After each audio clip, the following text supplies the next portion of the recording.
Two by मार्गदर्शन by दीक्षा। उम्मीद करती हूँ आप सभी स्वस्थ होंगे और अच्छे होंगे। तो आज की इस क्लास में मैं आपके सामने सीडीपी के कुछ इंपॉर्टेंट प्रश्नों को लेकर आई हूँ। तो जैसा कि आपको पता है कि सीजेट की जो परीक्षा है वो आपके जुलाई से अगस्त में होने वाली है। तो प्लीज़ आप सभी जो है अपनी पढ़ाई को कंटिन्यू रखते रहिए। चलिए आते हैं नेक्स्ट प्रश्न। नेक्स्ट प्रश्न आपसे पहला जो प्रश्न आपसे पूछ रहा है यहाँ पे वो आपसे पूछ रहा है मनोविज्ञान शब्द का प्रयोग सर्वप्रथम किसके द्वारा किया गया। तो आपका उत्तर यहाँ पे होगा रुडोल्फ के द्वारा। तो बाल विकास की किस अवस्था को संवेदनता और ज्ञानेंद्रियों से सीखने की अवस्था माना जाता है। तो आपका उत्तर यहाँ पे होगा जन्म से 2 वर्ष। तो एक बार मैं आपसे फिर से रिक्वेस्ट करना चाहती हूँ, तो प्लीज़ अगर मेरी वीडियो आपको पसंद आएगा तो मेरी वीडियो को लाइक और सब्सक्राइब ज़रूर कर दिया करिए, क्योंकि थोड़ा आपके साथ मैं भी मोटिवेट होती रहूँ और ऐसी वन लाइनर नोट्स के पर्पज़ से मैं आपको वीडियो प्रोवाइड करती रहूँ। चलिए आते हैं नेक्स्ट प्रश्न पर। नेक्स्ट प्रश्न आपसे पूछता है बाल विकास की किस अवस्था को संवेदी पेशी अवस्था कहा जाता है। तो आपका उत्तर यहाँ पे होगा जन्म से 2 वर्ष की अवस्था को संवेदी पेशी अवस्था कहा जाता है। नेक्स्ट प्रश्न आपसे पूछता है मनोविज्ञान को दर्शन शास्त्र से अलग करने का श्रेय किसे जाता है। तो मनोविज्ञान को दर्शन शास्त्र से अलग करने का श्रेय की अगर बात करें तो किसके द्वारा जाता है, विलियम जेम्स के द्वारा। नेक्स्ट आपसे पूछता है शिकागो विश्वविद्यालय में पहली शिक्षा मनोविज्ञान की प्रयोगशाला किसके द्वारा स्थापित की गई। तो अगर आपसे कोई पूछता है शिक्षा मनोविज्ञान की प्रथम प्रयोगशाला कहाँ स्थापित की गई, तो आपका उत्तर होगा शिकागो विश्वविद्यालय में। किसके द्वारा, जॉन डीवी के द्वारा। तो चलिए सीडीपी की इस क्लास में आते हैं नेक्स्ट प्रश्न पर। नेक्स्ट प्रश्न आपसे पूछता है दूध के दांतों की कितनी संख्या होती है। तो दूध के दांतों की जो संख्या आपसे पूछी जा रही है वो लगभग कितनी होती है, लगभग 20। नेक्स्ट प्रश्न आपसे पूछता है उत्तर प्रदेश बेसिक शिक्षा परियोजना कब से प्रभावी हुआ। तो आपका उत्तर यहाँ पे होगा 5 अक्टूबर 1981 से। आइए आते हैं नेक्स्ट प्रश्न पर। यूपी टेट का मोस्ट इंपॉर्टेंट प्रश्न आपसे ये पूछा जा रहा है कि तुम मुझे एक बालक दे दो, मैं उसे ऐसा बनाऊंगा जैसा तुम चाहते हो। ये कथन किसका है। तो यूपी टेट के 2017 और 2019 के पेपर में ये सेम क्वेश्चन रिपीटेड है कि तुम मुझे एक बालक दे दो, मैं उसे ऐसा बनाऊंगा जैसा तुम चाहते हो। ये कथन किसका है, तो JB वॉटसन का। तो आप लोग बहुत ज़्यादा लोड लेके जो है पढ़ाई मत करिए, आप लोग जो है इजी वे में पढ़ाई करते रहिए और डेली का डेली कोई चीज़ को पढ़िए और रिवीजन करते रहिए।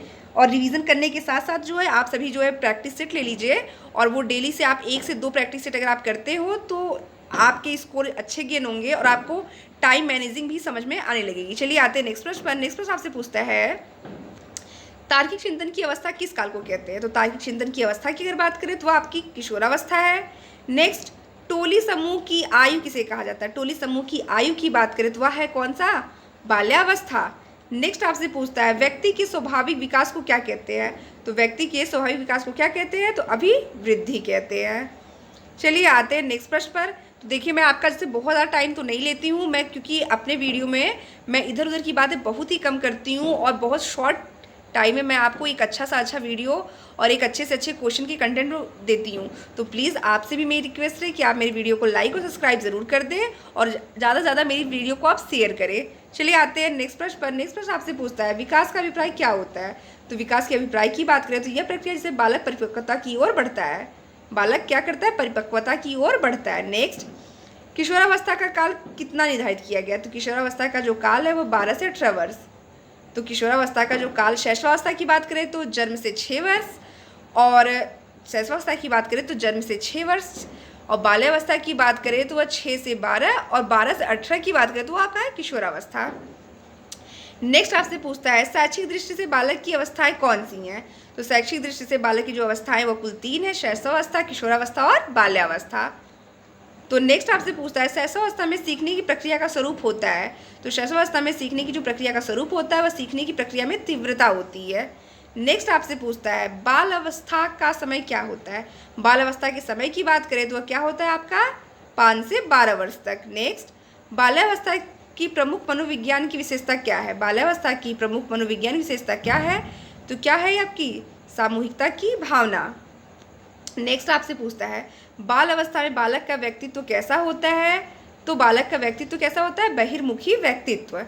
नेक्स्ट प्रश्न आपसे पूछता है बाल्यावस्था में शिक्षा का स्वरूप कैसा होना चाहिए। तो बाल्यावस्था में जो शिक्षा का स्वरूप होना चाहिए, कहने का मतलब बालक को कैसी शिक्षा देनी चाहिए। तो पहली तो बता दूं वर्तमान में जो शिक्षा प्रणाली है वह आपकी बाल केंद्रित है। तो उस समय जो बालक को शिक्षा देनी चाहिए वो क्या होना चाहिए, सामूहिक खेलों एवं रचनात्मक कार्यों के माध्यम से देनी चाहिए। तो सामूहिक खेल खेलने से क्या होता है, बालक के अंदर सहयोग की भावना विकसित होती है, और रचनात्मक कार्य करने से क्या होता है, बालक जो है क्रिएटिव होता है, वो किसी चीज़ के अंदर तर्क वितर्क करना स्टार्ट कर देता है। चलिए आते हैं नेक्स्ट प्रश्न पर। नेक्स्ट प्रश्न आपसे पूछता है मानव की वृद्धि एवं विकास की प्रक्रिया किस सिद्धांत पर आधारित है? तो आपका उत्तर यहाँ पे होगा विकास की दिशा का सिद्धांत, संबंध का सिद्धांत, व्यक्तिगत भिन्नता का सिद्धांत। नेक्स्ट, कौन से कारक व्यक्ति की वृद्धि और विकास को प्रभावित करते हैं? तो व्यक्ति की वृद्धि और विकास को प्रभावित करने के जो है बहुत सारे कारण हैं, उनमें से आपके कौन कौन से हैं? भोजन ग्रंथियों की क्रियाशीलता और व्यायाम। आप भोजन ग्रंथियों की क्रियाशीलता और व्यायाम, और कहीं कहीं आपको देखने को मिलेगा जो होता है वातावरण और अनुवांशिकता। बालक के वृद्धि और विकास प्रभावित करने के लिए कहीं कहीं आपको ऑप्शन मिलेगा वातावरण तथा अनुवांशिकता, तो आप वहाँ पे वातावरण और अनुवांशिकता को ही सही मानेंगे। आइए आते हैं नेक्स्ट प्रश्न पर। सेम वही प्रश्न आपका 68,500 की परीक्षा में ही पूछा गया तथा यूपी टेट की परीक्षा में मोस्ट इंपॉर्टेंट प्रश्न आपसे जो पूछा जा रहा है वह है आपका पर्यावरण बाहरी वस्तु है जो हमें प्रभावित करती है। यह कथन किसका है? पर्यावरण बाहरी वस्तु है जो हमें प्रभावित करती है, कथन किसका है? तो आपका उत्तर होगा यह कथन किसका है? आपका रॉस का है। नेक्स्ट, शैशवावस्था को जीवन का सर्वाधिक महत्वपूर्ण काल क्यों कहा जाता है? शैशवावस्था को जीवन का सर्वाधिक महत्वपूर्ण काल क्यों कहा जाता है? तो यह वह अवस्था का आधार है जिसमें बालक के भावी जीवन के निर्माण की शिला को रखा जाता है। शैशवावस्था को बालक के भावी जीवन के निर्माण की अवस्था माना जाता है। नेक्स्ट आपसे पूछता है प्राथमिक विद्यालयों के बालकों के लिए सबसे बेहतर मानते हैं क्या? तो जो प्राथमिक विद्यालयों के बालकों के लिए सबसे बेहतर क्या है? स्वयं द्वारा किया गया अनुभव। तो स्वयं द्वारा अनुभव क्या होता है? जैसे बालक किसी भी चीज़ को अगर खुद से करता है, जब वो किसी चीज़ को खुद से करता है तो क्या होता है? उसका जो ज्ञान होता है वो स्थायी होता है। तो इसलिए स्वयं द्वारा किया गया अनुभव ही सबसे बेहतर अनुभव है। नेक्स्ट प्रश्न आपसे पूछता है किस प्रक्रिया में व्यक्ति दूसरों के व्यवहारों को देखकर सीखता है, ना कि प्रत्यक्ष अनुसरण करता है? किस प्रक्रिया में व्यक्ति दूसरों के व्यवहारों को देखकर सीखता है, ना कि प्रत्यक्ष अनुकरण करता है? तो किसमें होता है? सामाजिक अधिगम में। नेक्स्ट, बच्चे दुनिया के बारे में अपनी समझ का सृजन करते हैं, इसका श्रेय किसको जाता है? बच्चे दुनिया के बारे में अपनी समझ का सृजन करते हैं, इसका श्रेय किसको जाता है? तो इसका श्रेय जो है किसको जाता है? यूपी टेट 2019 में पूछे गए प्रश्न आपके हैं जीन पियाजे महोदय को। कहाँ है महोदय जी? तो पियाजे महोदय को। नेक्स्ट आपसे पूछता है परिवार एक कैसा साधन है? परिवार आपसे पूछा जा रहा है कि शिक्षा का जो साधन होता है वो 3 है, औपचारिक, अनौपचारिक तथा निरौपचारिक। तो परिवार कैसा साधन है शिक्षा का? तो परिवार जो होता है वह आपका अनौपचारिक शिक्षा का साधन है। और औपचारिक शिक्षा की बात करें तो विद्यालय कॉलेज ये आपके औपचारिक शिक्षा के साधन है। और निरौपचारिक की भी अगर बात कर ले तो जो आप दूरस्थ शिक्षा होती है, जो इग्नू वगैरह से लोग लेते हैं, जिसमें वो क्लास नहीं लेते, ऑनलाइन माध्यम से लेते हैं, तो वह शिक्षा प्रणाली कौन सी होती है? आपकी निरौपचारिक। चलिए आते हैं नेक्स्ट प्रश्न पर। तो आज की क्लास में मैं आपको लगभग CDP के 50% क्वेश्चन को यहीं पे सॉल्व करा देती हूँ। तो आप एक बार वीडियो को पूरा देख लीजिए, फिर आप ऑनलाइन नोट्स बना लीजिए। इसके बाद इसको पढ़ने के बाद जो है आप 1 से 2 प्रैक्टिस सेट करिए और आपको बहुत ही आसानी से आपका जो सीटेट क्लियर हो जाएगा। सीटेट, यूपी टेट, ये सारे जितनी भी मैं चीज़ों को आपको बता रही हूँ, तो ये फार्मूला सारे के सारे काम उस पेपर में आपको फॉलो करने हैं। लेकिन फिलहाल अभी तो आपके सीटेट का एग्जाम होने वाला है, तो हम सभी उस पर फोकस करते हैं। चलिए आते हैं नेक्स्ट प्रश्न पर।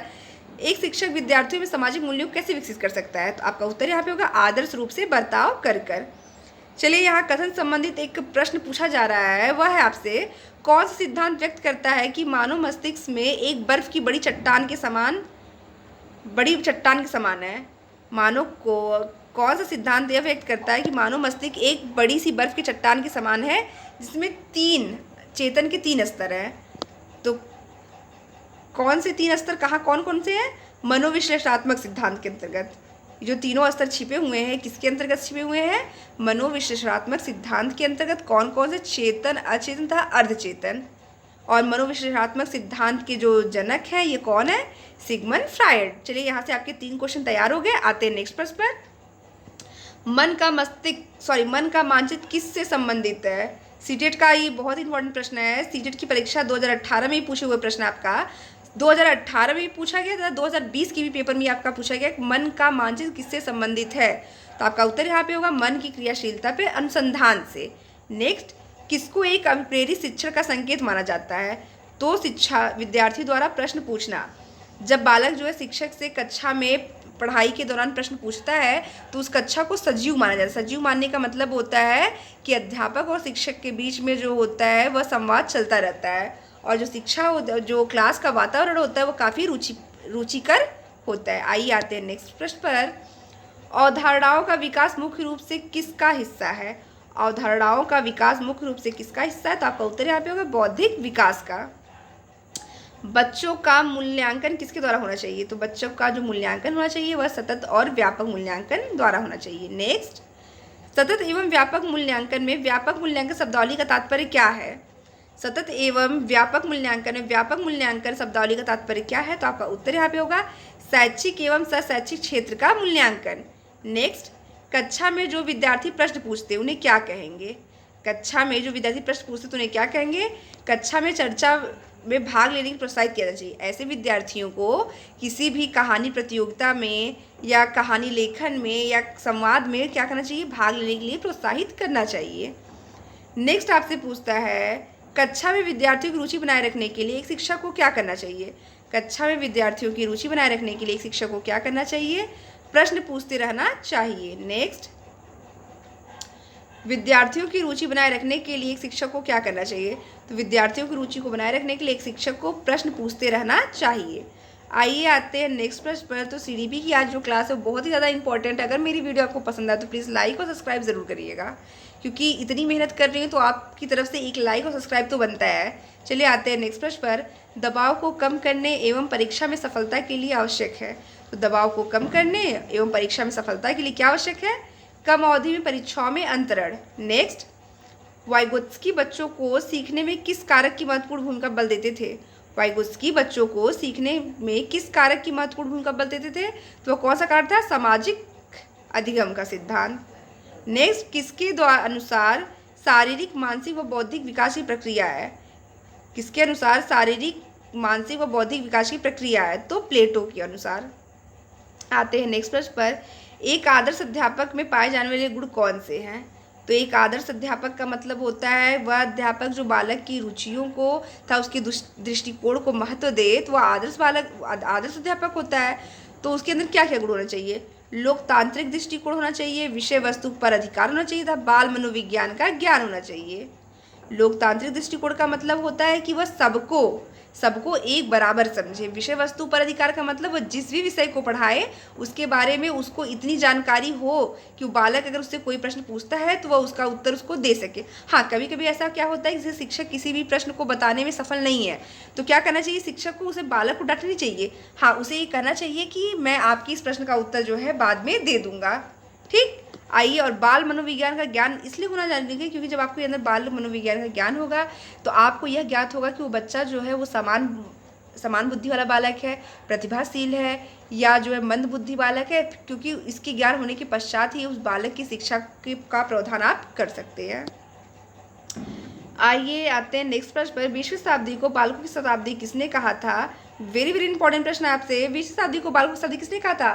तो आपका उत्तर यहाँ पे होगा क्रो एंड क्रो ने। नेक्स्ट, अधिगम को प्रभावित करने वाले दो कारक, परिपक्वता और अभिप्रेरणा। चलिए, आपका यहाँ पे 43वां प्रश्न भी ले लिया है। तो अधिगम को प्रभावित करने वाले बस दो कारक है, परिपक्वता और अभिप्रेरणा। नेक्स्ट प्रश्न आपसे पूछता है, परिपक्वता का मुख्य लक्षण क्या होता है? तो परिपक्वता का जो मुख्य लक्षण है वो क्या है आपका? सशक्त, अधिग्रहण करना, धारण करना। सशक्त, अधिग्रहण करना और धारण करना। नेक्स्ट, किस अधिगम प्रक्रिया को किस आवश्यकता होती है? अधिगम प्रक्रिया को किसकी आवश्यकता होती है? अधिगम का अर्थ होता है सीखना। अधिगम का अर्थ होता है सीखना। सीखने का मतलब है जिसके कारण आपके व्यवहार में परिमार्जन हो। व्यवहार परिवर्तन करते हैं, व्यवहार में परिवर्तन हो, वही आपका अधिगम होता है। तो क्या होगा आपका? अभ्यास करने से, प्रेरणा देने से तक, क्रिया और अनुभव के द्वारा। अधिगम की प्रक्रिया में जिसकी आवश्यकता होती है वो क्या होता है? अभ्यास करने से, प्रेरणा देने से, क्रिया तथा अनुभव के द्वारा। नेक्स्ट प्रश्न आपसे पूछता है, परिपक्वता किससे प्रभावित होती है? तो परिपक्वता किससे प्रभावित होती है? प्रजातीय प्रभाव से। प्रजातीय प्रभाव से। नेक्स्ट प्रश्न आपसे पूछता है, किशोरावस्था की प्रमुख आवश्यकताएं क्या होती हैं? तो किशोरावस्था की प्रमुख अवस्थाओं की बात करें तो शारीरिक, मनोवैज्ञानिक, सामाजिक आवश्यकताएं। शारीरिक, मनोवैज्ञानिक एवं सामाजिक आवश्यकताएं। नेक्स्ट, किशोरावस्था में निर्देशन की आवश्यकता किस क्षेत्र में होती है? तो किशोरावस्था में जो निर्देशन का मतलब होता है बालक को सही गलत के बारे में जानकारी देना। तो आवश्यकता किस क्षेत्र में होती है? व्यक्तिगत क्षेत्र में, शैक्षिक तथा व्यवसायिक क्षेत्र में। व्यक्तिगत, शैक्षिक और व्यावसायिक क्षेत्र में। नेक्स्ट, शैशवावस्था को सीखने का आदर्श काल किसने कहा है? वेरी वेरी इंपॉर्टेंट प्रश्न, क्योंकि 2011 से लेके अब तक के जितने भी यूपी टेट सीटेट की परीक्षाएं हुई हैं उसमें ये कई बार रिपीटेड प्रश्न आपका है कि शैशवावस्था को सीखने का आदर्श काल किसने कहा है? तो आपका उत्तर यहाँ पे होगा वैलेंटाइन ने। नेक्स्ट, किशोरावस्था तनाव, बल, तूफान तथा विरोध की अवस्था, यह कथन किसका है? किशोरावस्था तनाव, बल, तूफान तथा विरोध की अवस्था, यह कथन किसका है? तो स्टेनले हॉल का। और आप लोग को ये जानना इसलिए ज़रूरी है क्योंकि आप सभी के सभी जो किशोरावस्था में है, तो इतना जान जाइए किशोरावस्था में भैया तनाव, बल, तूफान और विरोध की अवस्था बहुत ही ज़्यादा होती है। और वर्तमान समय में जो है इसमें बेरोजगारी का आलम है, तो किशोरों में जो है तनाव का माहौल बहुत ज़्यादा है। तो लेकिन इनके बारे में जो है किसने खुलकर बताया है? तो आपकी कौन है वो? Stanley hall. नेक्स्ट प्रश्न आपसे पूछता है संवेग किस पर आधारित होते हैं? तो संवेग किस पे आधारित होते हैं? सामाजिक विकास, शारीरिक विकास, मानसिक विकास। तो आज सीडीपी की कुल टॉप 50 प्रश्नों को मैंने आपको बताया है। तो लगभग सीडीपी की आज आप 50% क्वेश्चन आपने यहाँ से कवर कर लिए हैं। तो प्लीज़ मेरा वीडियो आपको पसंद आया तो मेरे चैनल को लाइक और सब्सक्राइब करना ना भूलें।